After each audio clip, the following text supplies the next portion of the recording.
med robotskåpet. Du kan ju tänka dig om du ska optimera ett program där man blir robot. Ja. Och då har man bilen här och roboten i kanalen. Ja.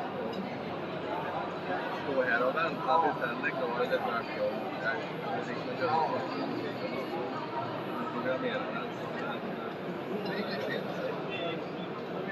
Nej. Sen att vi ska träna på det här. Det är synt och framför. Det är viktigt att jag kan säga.